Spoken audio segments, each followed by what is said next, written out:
감사합니다. 오늘 수협에 나오신 여러분들을 주님의 이름으로 환영하고 축복합니다. 옆에 계시면 인사할까요? 잘 나오셨습니다. 예, 감사합니다. 건강한 모습으로 뵙게 돼서 너무 감사합니다. 우리가 지난주부터 빌립보서를 살피고 있지요. 그래서 바울과 빌립보 교회 성도들 간의 교제가 어떻게 이런 마음으로 이런 교제의 모습이 될 수 있는가를 앞으로도 계속 살필 겁니다. 지난 시간에 우리가 살핀 대로 사도 바울과 빌립보 교회는 매우 각별한 사이였습니다. 그 이유를 본문 8절에 보니까 예수 그리스도의 심장으로 빌립보 교인들을 사랑하기 때문이다 라고 말하고 있죠. 그만큼 빌립보 교회의 성도들을 향한 바울의 마음이 매우 친밀했습니다. 그런데 이렇게 관계가 소위 말하는 목사와 성도 간의 관계가 형성될 수 있었던 것, 이런 친밀함이 형성될 수 있었던 것은 빌립보 교회가 사도 바울이 마게도니아 선교 중에 세워진 첫 교회이기도 했고, 그 다음에 교회가 세워진 이후에도 바울과 빌립보 교회 성도들 사이에서 지속적인 믿음의 교제 그리고 복음의 관계가 이어져 왔기 때문입니다.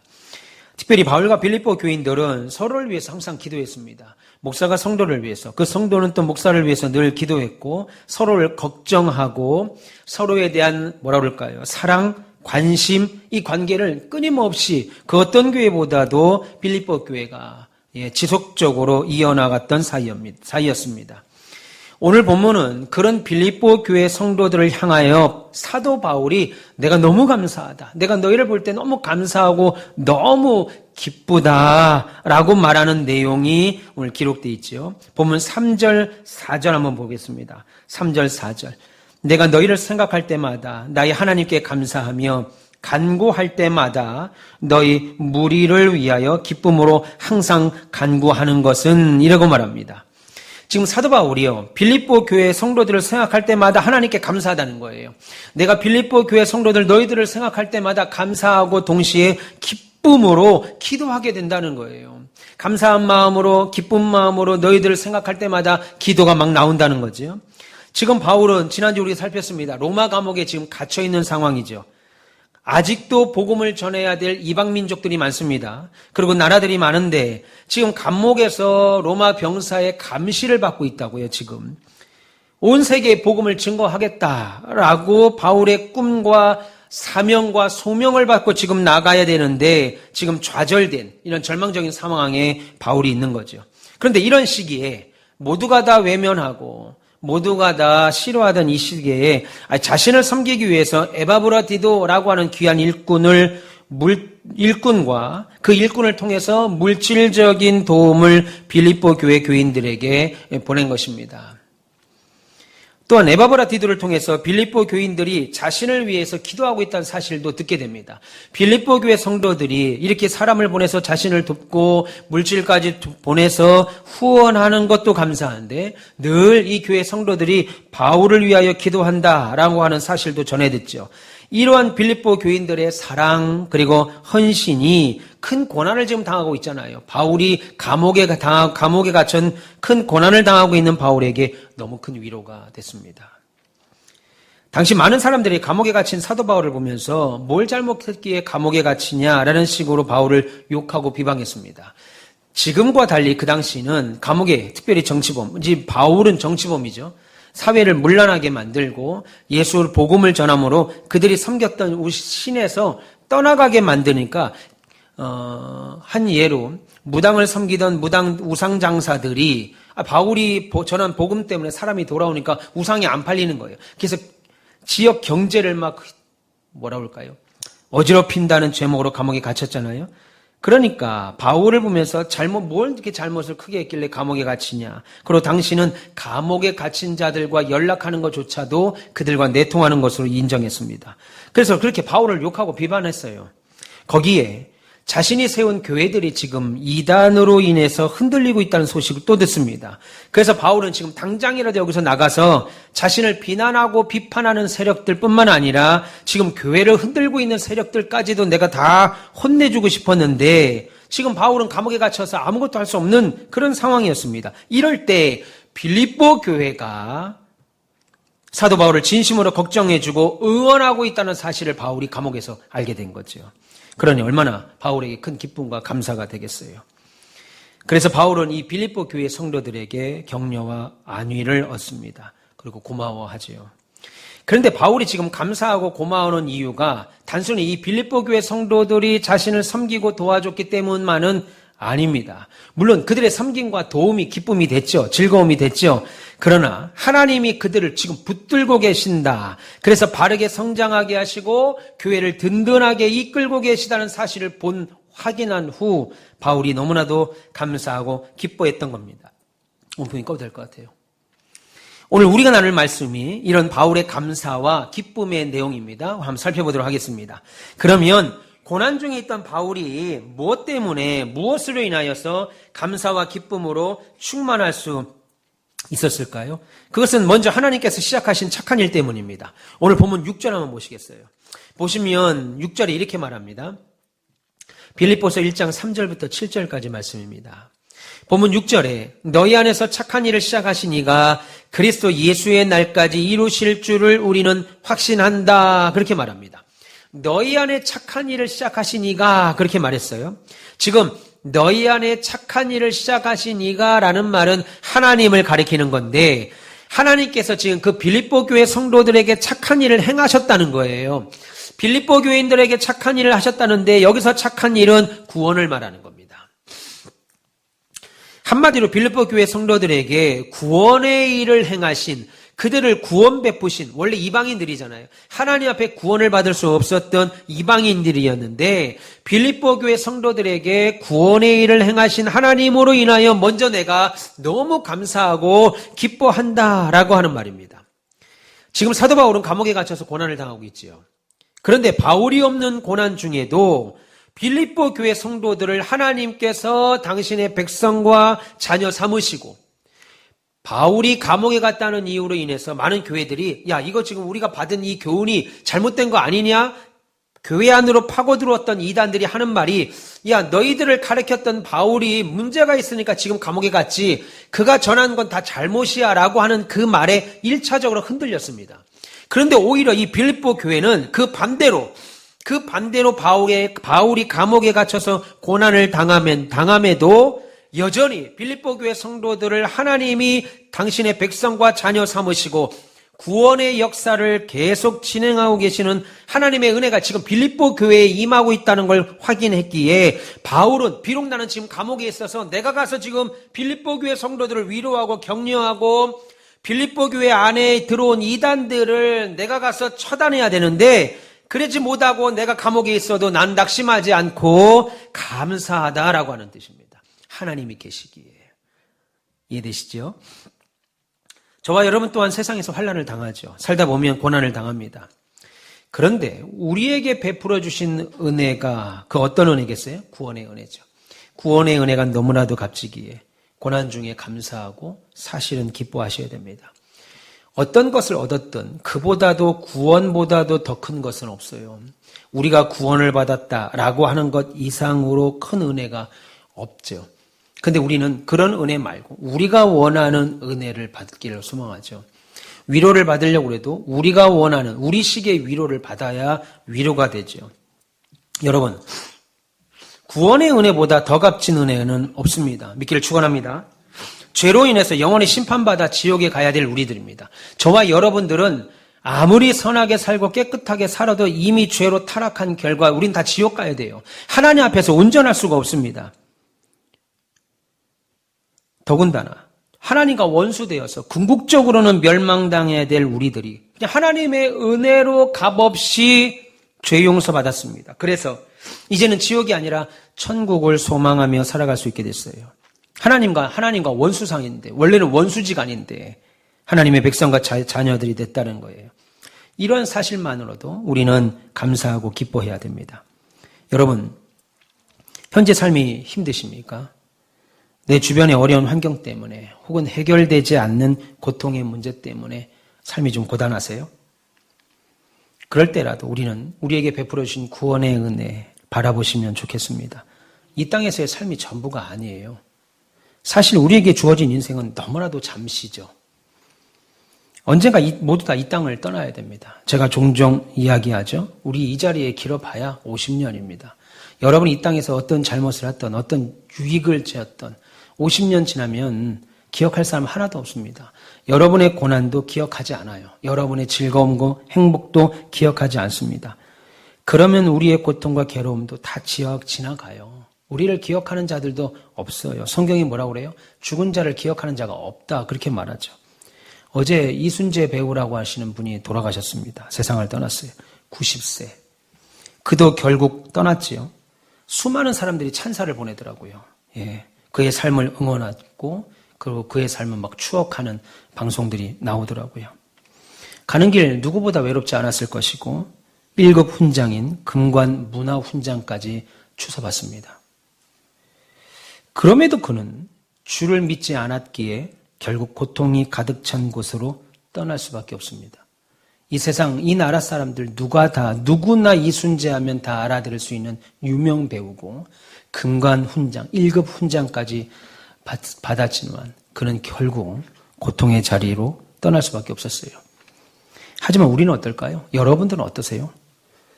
그분에 비해서 아무것도 없는 것 같고, 그분이 가지고 있는 것에 비해서 그분보다 빛나는 인생을 살지 못했다 했더라도, 그분보다 영향력 있는 삶을 살지 못했다 하더라도 저와 여러분들에게는요, 놀랍게도 예비된 영원한 세상, 눈물의 고통, 한숨의 고통 없는 세상, 죄와 사망이 다시는 없는 세상, 영원한 기쁨과 행복이 지속되는 세상, 우리의 주님이신 예수님이 계신 천국이 저와 여러분들에게 예비됐다는 사실을 우리가 온전히 기억하고 알 수만 있다면 기뻐하고 즐거울 수밖에 없겠지요.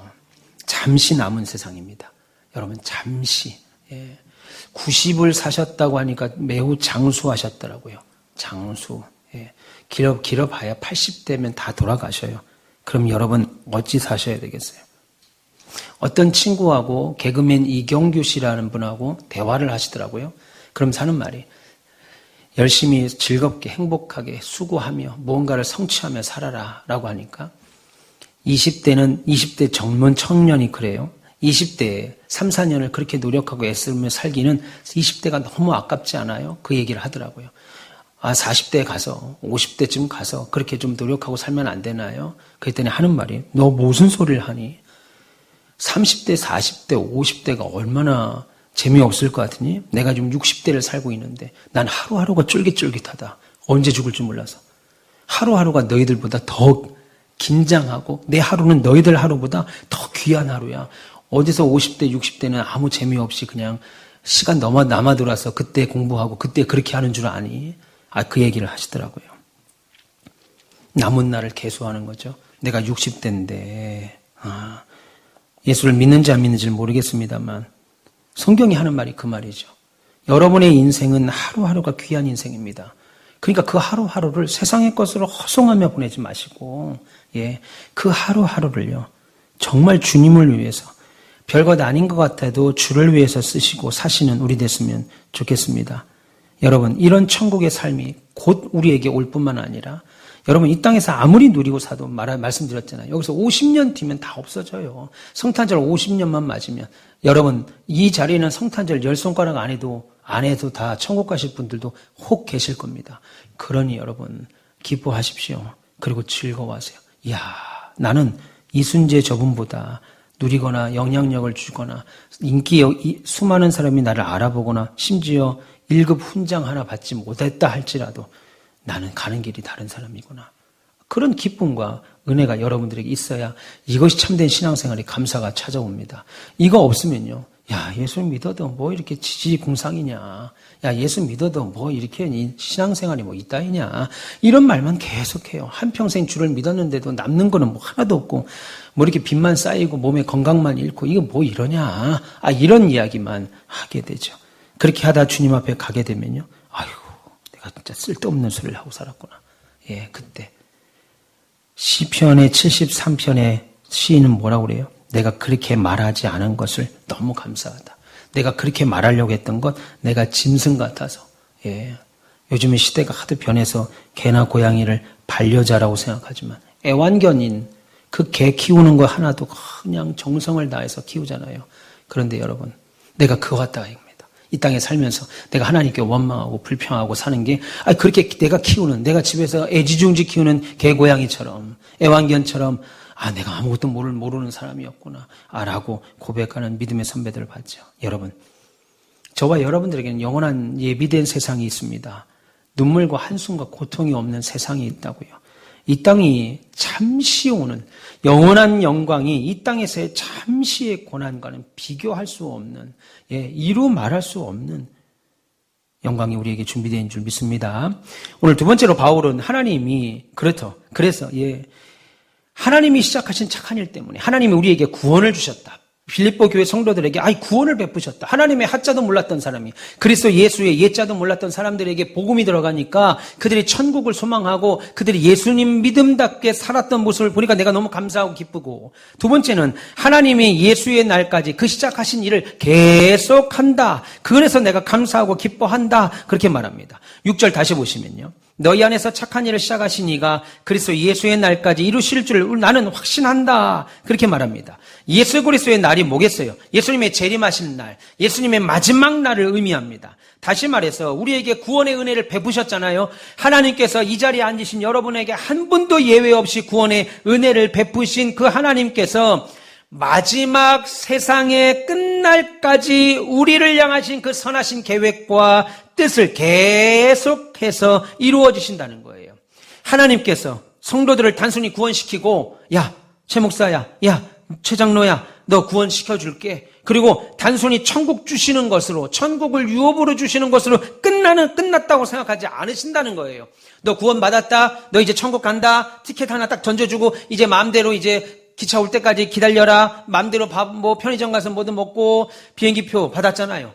제주도나 여행가 해외 갈 때 비행기표 받으면 비행기 탈 때까지 그냥 오만 대 돌아다니고 밥도 먹고 구경도 하고 그리고 비행기 다 오면 타고 가라. 이게 아니고 하나님이 저와 여러분들을 구원시키고 천국 주시는 것으로 끝났다 생각하지 않고 오히려 택하신 저와 여러분들을 구원 주시고 천국으로 유업 준비하신 하나님이 이 땅에서의 우리의 삶을 하나님이 간섭하시고 주장하시고 이끄시는 일도 계속 하신다는 거예요. 구원의 은혜도 베푸시고 천국의 소망도 주셨을 뿐 아니라 그러고 나서 맘대로 살아라, 때 되면 만나자, 이게 아니고 그럼에도 불구하고 계속해서 이 땅에서의 삶을 주관하시고 이끄시는 일을 계속하신다는 거예요. 그리고 우리들을 향하신 하나님의 거룩한 뜻이 있습니다. 선하신 계획이 있어요. 여러분 한 분도 빠짐없이 하나님이 계획하신 것이 있는데 그 계획을 이루어 가신다는 겁니다. 젊은이만 이루어가는 것이 아니라 여러분의 생명이 끝나는 그 순간까지 하나님이 그 선하신 계획을 이끌어 가셔요. 그러면 성도를 향한 하나님의 선하신 계획과 뜻이 뭘까요? 바로 구원받은 성도들이 하나님 보시기에 합당한 존재로 계속 자라게 성장하게 만드는 거예요. 다시 말해서 저와 여러분들을 예수님 닮아가는 존재로 만드는 겁니다. 예수님 닮아가는 존재로 올해 그렇게 살았으면 내년엔 더 예수님 닮아가는 존재로, 그 다음에는 더 거기에 교회를 세우는 자로. 예전에는 교회를 세우는 일에 별 관심이 없었던 사람들이 어느 순간부터 교회를 세우는 일에 적극적으로 참여하고 오히려 그 교회를 세우는 일에 내 희생과 헌신이 따라옴에도 불구하고 그것을 영광으로 생각하는 자로 세우신다는 거예요. 이끄신다는 거예요. 우리를 구원하신 하나님도 하나님께서 동일하게 이 빌립보 교회 성도들과 저와 여러분의 삶을 이끌고 간섭하고 계십니다. 이 사실을 아니까 하나님이 어디 계시지? 하나님이 여전히 나를 붙들고 계시는가? 오락가락 하지 않고 이 사실을 분명히 확신하기에 어려움 가운데, 고난 가운데, 심지어 지금 감옥에 갇혀 고통 가운데 있음 중에도 그 빌립보 교회를 하나님이 여전히 당신의 선하신 뜻대로 이끄실 걸 알고 감사하고 기뻐할 수 있었던 거죠. 여러분, 하나님이 저와 여러분들의 인생의 모든 영역을 붙잡고 계십니다. 밤잠 섬치게 만드는 아픔의 문제 있죠. 가슴치고 눈물 흘리게 만드는 고난의 문제들 있지요. 이런 일들이 우리 삶 속에 여전히 있습니다. 여전히 존재합니다. 그럼에도 하나님이 저와 여러분의 삶을 붙들고 계시다는 사실 믿기에 우리가 감사할 수 있죠. 어디로 갈 건가? 어떻게 갈 건가? 어떤 모습으로 내일은 바뀔 건가? 알 수는 없지요. 그러나 여전히 우리를 붙들고 계시는 이는 하나님이시다. 그래서 최악의 상황에서도 하나님이 최선으로 일어서 모든 것을 합력하여 선을 이루실 것을 우리가 믿기에 기뻐할 수 있는 거죠. 바울의 이런 고백이 저와 여러분의 고백 되시기를 주님의 이름으로 축원합니다. 그래서 사도 바울의 마지막으로 감사와 기쁨의 이유가 무엇이겠어요? 빌립보 교회 성도들이 하나님의 은혜로 선하신 일, 착한 일대로 그들에게 구원의 은혜를 베푸셨고 그 구원의 은혜로 베푸신 것만으로 끝나는 게 아니라 주님 오실 때까지, 다시 이 땅에 오실 때까지 그 구원의 역사를 계속 이끌어가고 빌립보 교회 성도들 하나님이 기뻐하시는 자로 만들 뿐만 아니라 마지막에 기뻐한 이유는 빌립보 교회들이 결국은 하나님의 놀라운 상급을 받는 인생을 살고 있기 때문이죠. 살게 하셨기 때문이라는 거예요. 보면 5절 보세요. 너희가 첫날부터 이제까지 복음을 위한 일에 참여하고 있기 때문이다. 그렇게 말합니다. 놀라운 일입니다. 그들이 첫날부터 복음을 위한 일에 참여하고 있다. 여러분 이 말이 뭐겠어요? 빌립보는 지금 마케도니아 지역, 다시 말해서 유럽입니다. 유럽의 관문으로, 원래 바울은 아시아로 가서 복음을 전하기를 원했습니다. 그게 허락됐으면 지금 중국으로, 복음의 종주국으로 갔겠지요. 근데 하나님께서 계속 막았습니다. 계속 막은 내용은 사도행전에 나오니까 나중에 한번 보시면 좋고, 그러다가 사도행전 16장에 가서 보면 뭐예요? 밤에 환상 가운데 잠을 자는데 마게도냐 사람이 꿈에 나타나서 유럽인입니다. 내게로 와라 도우라. 그래서 하나님의 뜻이 아시아에 있지 아니하고 유럽에 있구나라는 생각을 해서 유럽을 갑니다. 그런데 거기서도 또 바울이 오해를 합니다. 바울이 거기 가서도 빌립보, 그 다음에 고린도, 아테네 계속해서 2차 복음 전도를 하면서도 뭘 해요? 사도행전 16장에 보면 유대인들에게 복음을 전합니다. 예수님이 하나님의 뜻하신 바는 유대인이 아니었고 이방인이었는데 유대인들에게 복음을 전해요. 그 이유는 우리 백성부터 먼저 이 복음을 들었으면 좋겠다라고 생각을 해서 유대인에게 복음을 전하니까 유대인들이 그것을 아멘, 감사합니다, 할렐루야 받아야 되는데 받아들이지 않고 어떻게 오히려 배척합니다. 바울을 공격합니다. 바울을 핍박해요. 그러자 바울이 옷에 먼지를 털고 나는 너희의 구원에 대하여 책임이 없다라고 손을 씻는 장면, 손 터는 장면이 나오지요. 그러면서 바울이 하나님의 뜻은 우리 민족에게 먼저 있지 않고 이방인에게 있구나 해서 그 다음부터는 이방인의 사도로 이방인의 전도를 하면서 자주장사 루디아부터 시작해서 5만 사람들을 이제 만나게 되고 고린도 교회에서 고린도 지역에서 1년 6개월 동안 있으면서 어마어마한 사람의 숫자들의 복음을 전하고 회개하고 세례받는 자들이 나오는 것을 사도행전 16장에 우리가 보게 되죠. 근데 그때 처음으로 교회가 세워진 곳이 이 빌립보 교회입니다. 그런데 놀랍게도 그러니까 이 사람들은 원래부터 예수의 예자도 몰랐던 사람이에요. 교회의 교자도 몰랐던 사람이에요. 교회 오면 장로가 뭔지 집사가 뭔지 목사가 뭔지도 몰랐던 그런 사람들이 그런 사람들을 데려다가 교회를 세우고 그렇다고 목사가 늘 상주해서 그 교회에서 말씀을 전하고 교육을 하는 것도 아니고 지금 로마 감옥에 복음을 전하다가 갇혀 있는 그런 상황인데 오늘 놀라운 말을 하죠. 그들이 첫날부터 복음을 받아들인 첫날부터 복음을 위한 일에 참여하고 있다. 그렇게 말합니다. 우리의 생각은 뭐라고 그래요? 목사님, 제가 교회가 좀 잘 모르니까, 신앙이 좀 어리니까, 제가 한 5년 뒤에, 권사 직분도, 집사 직분도 아직은 좀 부족하니까, 한 10년 뒤에, 한 20년 뒤에 그렇게 제가 했으면 좋겠습니다. 시간이 좀 걸릴 것 같습니다. 물론 이해합니다. 어떤 말인지. 시간이 걸리죠. 그런데 놀라운 것은요, 바울은 복음의 능력, 두나미스, 폭발력, 이 복음의 능력이 시간이 걸리는 것이 아니고, 저는 공병대에 있었잖아요. 군 시절을. 공병은 제일 많이 하는 게 다리를 놓고 지뢰를 매설하는 거예요. 그 다음에 정수입니다. 전쟁 났을 때 물을 정수하는 이 세 일이 가장 큰 일이에요. 이제 지뢰는 우리가 영화를 보면 지뢰는 밟으면 뛰지 마, 밟고 있어. 이거 다 거짓입니다. 밟는 순간 터져요. 밟는 순간 터지는 겁니다. 밟고 있으면 옆에 와서 땀 질질 흘리면서 조심해 살려주지 아닙니다. 밟는 순간 터져요. 지뢰는 밟으면 0.5m 정도 상승, 높이 뜨는 건 한 1m 정도 떠서 위에서 다 퍼뜨리는 거예요. 그러니까 주변에 사람 다 죽는 거죠. 그러니까 밟으면 그는 끝나는 거예요. 복음이 그거죠. 시간이 걸리는 게 아니고 그 말씀이 복음이 내 마음에 들어가는 순간 폭발력을 일으킵니다. 두나미스. 그것이 이제 다이너마이트라고 하죠. 다이너마이트 말의 어간이 이 복음입니다. 두나미스. 폭발입니다. 그런데 놀랍게도 이 빌립보 교회 성도들이 그랬다는 거예요.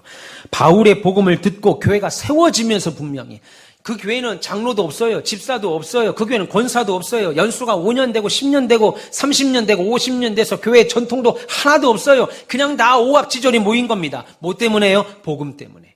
그런데 복음 때문에 모여서 나는 잘 모르겠는데요. 나는 잘 못하겠는데요. 나 이렇게 해야 될지 모르겠는데요. 라고 하지 아니하고 그냥 바울이 시킨 대로 복음을 위한 일에 참여했다. 그렇게 말하는 겁니다. 그 첫날부터. 참. 여러분, 이 말은 빌립보 교회가 바울의 복음을 듣고 세워진 동시에 그날부터 하나님의 일에 동참하고 하나님의 일이라면 힘썼다는 거예요. 특별히 빌립보 교회 교인들은 바울이 복음을 증거하는 일에 후원하는 일을 했습니다. 빌립보서 4장 14절 15절에 보시면요. 바울의 괴로움에 빌립보 교인들이 함께 참여했다라고 말하고 빌립보서 4장 15절 보면 사도 바울이 마게도냐 지역을 선교할 때 빌립보 교회가 유일하게 바울을 도왔다라고 말합니다. 유일하게. 바울이 세운 교회가 많습니다. 바울의 복음을 듣고 회심한 사람도 너무 많았습니다. 그런데 이 중에서 특별히 빌립보 교회와 성도들만 바울을 더 애틋하게 생각하고 사랑하고 바울을 위하여서라면 물심양면으로 그의 사역을 도왔던 거예요. 그들이 다 권사가 아닙니다. 그들이 다 집사가 아니고 그들이 다 장로가 아닙니다. 예수 믿은 이제 예수의 옛자 한 발음 첫걸음을 띄었던 그들인데 그들 교회를 시작하면서부터 하나님의 일에 동참하는 것이 옳은 줄 알고 그를 위하여 헌신했다는 거죠. 사도 바울이 지고 있던 복음의 영광된 짐을 함께 나누어진 자들이에요. 그래서 본문 7절에 내가 너희 무리를 위하여 이와 같이 생각하는 것이 마땅하니 어떻게 생각하는 거예요? 너희를 생각할 때마다 내가 너무 기쁘고 내가 너무 감사함으로 기도하는 것이 마땅하다 이겁니다. 이것은 그 이유는 너희가 내 마음에 있으며 나의 매임과 복음을 변명함과 확장함에 다 나와 함께 은혜에 참여한 자가 되었기 때문이라. 기가 막힌 말. 은혜에 참여한 자가 됐다. 하나님의 일에 참여한 자가 됐다. 요즘은 어때요? 하나님의 교회를 다니는 성도, 아니 초신자라면 이해하죠. 그런데 교회를 다니고 집사도 장로도 권사가 돼도 예배 끝나면 그냥 가기 바쁩니다. 교회에 관심 없습니다. 조금이라도 내 마음을 상처 주면 그걸로 그냥 내 마음의 표현을 다 해버립니다. 사람들 앞에서. 무슨 일이야? 저 권사님, 저 집사님, 저 장로님 무슨 일이야? 몰라. 무슨 일이 있었나 봐. 교회 성도들이 다 알도록 얼굴에 다 드러나요. 그런데 오늘 빌립보 교회 성도들은 초신자잖아요. 말 그대로 초신자인데 시작부터 바울이 지고 있던 복음의 영광된 짐을 함께 나누어 줬다라는 거예요. 그러니 바울이 어떻게 이들을 기뻐하지 않을 수 있겠어요? 이들을 보면서 어떻게 감사하지 않을 수 있겠어요? 나의 매임과 복음을 변명함과 확정함에 너희가 다 나와 함께 은혜에 참여한 자가 됐다. 여러분들도 하나님의 일에 이런 은혜에 참여한 자가 되시길 축원합니다. 여러분, 이런 빌립보 교인들의 사랑과 헌신이 있었기에 사도 바울과 함께 하나님의 은혜와 영광에 참여한 자가 되었다고 말하죠. 여러분, 이 일에는 바울과 빌립보 교인들의 헌신이 있었지만 바울과 빌립보 교인들의 삶을 여전히 붙들고 계시고 그들을 헌신하고 주의 길을 감당할 수 있는 여건과 환경과 마음, 믿음 허락하신 하나님의 은혜가 있었기에 가능했던 거죠. 사람은 그렇게 강단이 있지 못합니다. 작심삼일이라고 그러잖아요. 내가 이렇게 하리라. 작심삼일. 내가 담배를 끊으리라. 작심삼일. 그건 뭐라고. 몸에 좋지도 않은 담배 하나 끊는 것도 3일 만에 포기한다잖아요. 그렇게 인간의 의지가 약하다 이겁니다. 그런데 바울은 뭐라고 그래요? 나의 매임, 복음, 변명함과 확정함에 너희가 다 참여했다. 이것은 그들뿐만 아니라 여전히 그들 사이에 있는 하나님 때문에 가능했다. 그렇게 말합니다. 거기에 하나님은 더 나아가서 이들이 하나님의 일에 동참하여 하나님의 상급받은 인생, 열매 맺는 인생 살아갈 수 있도록 그들을 이끄셨고 저와 여러분들도 동일하게 그렇게 이끄십니다. 그런데 재미있는 장면이 하나 있죠. 3절, 4절 다시 보시면요. 내가 너희를 생각할 때마다 나의 하나님께 감사하고 간구할 때마다 너희 무리를 위하여 기쁨으로 간구함은 기도함은 이렇게 말합니다. 3절 보시면 생각할 때마다 하나님께 감사하다. 4절에는 기도할 때마다 기쁨으로 한다. 근데 이게 좀 놀라운 고백이거든요. 여러분, 우리는 우리의 마음의 생각과 우리의 간구, 우리의 소원을 아시고 듣는 분이 그리고 그 들을 뿐 아니라 그것을 이루시는 분이 계시다는 거예요. 지금 바울은요. 그냥 내가 기도하는 게 허공을 치는 소리가 아니야. 내가 기도하는 게 그냥 떠오르는 태양이나 살아있지 않은 생명 없는 돌이나 나무 앞에 그냥 절하고 정한수 떠놓고 그냥 치성이면 감천이라고 하는 그렇게 막연한 됐으면 좋겠다, 잘 됐으면 좋겠다. 그거 아니고 우리의 마음의 생각과 여러분의 생각, 마음의 생각, 바라는 것들이 있죠. 마음의 생각과 우리의 기도의 소원을 알고 듣는 분 계시고 그것을 결국은 이루어 주시는 분 하나님이 우리에게 계시다는 거예요. 그래서 우리는 그 하나님, 우리의 생각을 하시고 우리의 기도를 응답하시고 역사하시는 하나님이 계시다. 그래서 바울은 지금 뭐라는 거예요? 나는 감옥에 있어서 고난을 받아. 내가 지금 당장 빌립보 교회 가서 나를 비방하는 놈들을 다 처단하고 빌립보 교회에 들어온 이단들에게 하나님의 바른 말씀으로 다 시시비비 따지고 정리를 좀 하고 싶은데 내 기도, 내가 너희들을 향한 기도, 그리고 너희들이 어떻게 내 복음에 참여했는지 나는 감사와 기쁨으로 하나님께 기도하는데 그 기도를 들으시는 이가 내 마음이 그냥 세상을 향한 하늘을 향한 넋두리나 푸념이나 그렇게 잘 됐으면 좋겠다라고 하는 기대가 아니라 내 기도를 분명하게 듣고 계시는 이, 그리고 빌립보 교회 상황을 너무나도 잘 지금도 보고 계시는 이가 계시다라고 하는 사실, 분명한 그 사실, 그가 하나님이란 사실에 너무 기뻐하는 거죠. 나뿐만 아니라, 감옥에 있는 나뿐 아니라 빌립보 교회 너희들 성도들까지도 책임지시고 붙들고 계시기에 그런 하나님 때문에 나는 기뻐할 수 있다, 감사할 수 있다라고 말하는 겁니다. 그런 여러분들도 고난 가운데 있더라도 낙심치 말고 힘을 내세요. 어떤 분에게 제가 여동생이 이렇게 병이 있어서 아프다, 좀 기도해달라, 뭐 이렇게 부탁을 드렸더니 문자로 왔어요. 그 병은 5년 안에 죽을 확률이 90%래요. 뭐지? 5년? 그렇게 생각해 보니까 자기 딴에 염려된다고 보내신 것 같은데 5년 안에 죽을 확률이 90%가 된다고 하더라고요. 백혈병으로 죽는 이가 많다. 백혈병은 장기에 있는 병 같지 않아서 떼어낼 수가 없는 병, 피에 수치를 바라보는 병이니까 이게 어디에 정착하거나 할 수가 없는 병, 그냥 수치만 보고 알 수 있는 병이라는 거죠. 수치가 나쁘다. 무슨 수치인지 잘 모르겠습니다. 근데 그 수치가 높거나 뭐 낮거나 하겠죠. 너무 과하게 높거나 과하게 낮으면 문제가 생긴다. 뭐 이야기를 하는 것 같아요. 그 영상에는. 그런 고난 가운데 있더라도 낙심하지 마시고 힘을 내세요. 그 고난에서 하나님은 저와 여러분들을 향해 최선을 다하실 겁니다. 아니, 최선을 행하실 거예요. 아픔의 문제, 눈물의 문제, 고통의 문제가 우리의 삶에 있죠. 있습니다. 그래도 절망하지 마세요. 이 문제 속에서 여전히 하나님이 하나님 되심을 우리에게 드러내실 겁니다. 지금까지 우리 교회가 그렇게 달려왔지요. 독생자이신 예수께서 우리를 구원하시기 위해 십자가에 내어주셨잖아요. 그분이 우리의 삶을 붙들고 계십니다. 그러니 염려하지 마시고 남은 인생 감사와 기쁨으로 사시는 우리 됐으면 좋겠습니다. 그리고 우리가 경험하는 모든 사건, 모든 상황들 합력하여 선을 이루는 작업을 이루시죠. 이를 행하시는 이가 하나님이신 줄 알고 믿기를 주님의 이름으로 축원합니다. 바울이 오늘 고난 가운데 감사하고 기뻐했던 이유가 바로 여기에 있는 거예요. 하나님이 우리에게 예수의 옛자도 몰랐던 저와 여러분들에게 구원의 은혜를 베푸셨고 천국을 기업으로 주셨습니다. 그럼에도 불구하고 그렇게 살아라 던져놓지 아니하고 우리의 삶에 여전히 간섭하시고 우리를 하나님의 일꾼으로 세우는 일로 동력을 주셨고 그 일의 헌신자로, 그래서 이 수요일날 저녁에도 이렇게 나오신 거 아니겠어요? 그런 것도 감사한데 거기에 심지어 우리를 상급받는 자로 만들어 주셨다는 거예요. 그래서 기쁘다, 감사하다 바울이 말하죠. 그러니 오늘 사도 바울이 말하는 성도의 기쁨과 감사는 세상 사람들이 말하는 그냥 그렇게 웃는 개그 프로 보면서 웃는 그런 웃음과는 전혀 다르죠.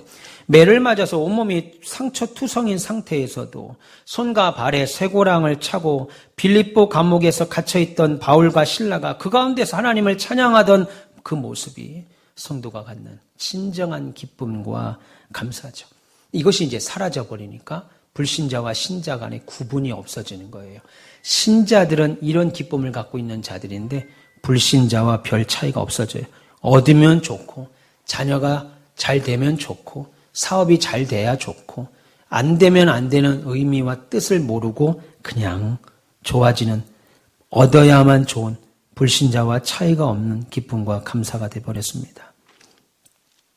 감옥에 갇혀 있으면서도 여전히 하나님에 대한 사랑에 사로잡혀 있던 바울의 모습이 신자들인 그리스도인들이 가져야 될 감사와 기쁨의 진짜 모습입니다. 저와 여러분들에게도 이런 기쁨과 감사가 있기를 축원합니다. 물론 우리에게는 감정이라는 것이 있어요. 그러다 보니까 감정에 휘둘리지요. 그럼에도 불구하고 나는 그리스도인이다. 따라해봅시다. 나는 그리스도인이다. 나는 구원의 은혜를 받은 자다. 나는 천국의 상속을 받은 자다. 예. 여러분들 가운데 지금 그렇게 살다가 무로 돌아간다. 무 말고 김장 쓸 때 부는 물은 말고 없어진다. 이도저도 아니 죽음 다 그냥 흩어져 버린다. 아, 이러면 얼마나 허무하겠어요. 내가 이렇게 70년을 살고 80년을 살았는데 죽고 나니까 그냥 땅에 묻히는 것으로 끝나버린다. 여러분 그럼 얼마나 허무하겠어요. 무섭지 않겠어요? 그러나 우리가 갈 곳이 있다라는 거죠. 죽음은 그곳으로 가는 문과 같습니다. 열고 가는 거예요. 그러니까 여러분의 자녀들에게도 감사와 기쁨의 은혜를 나누셨으면 좋겠습니다. 이런 감사와 기쁨이 우리에게 있으면 좋겠고 저와 여러분 모두는 이런 수준의 기쁨과 감사의 자리까지 이르시기를 주님의 이름으로 간절히 축원합니다.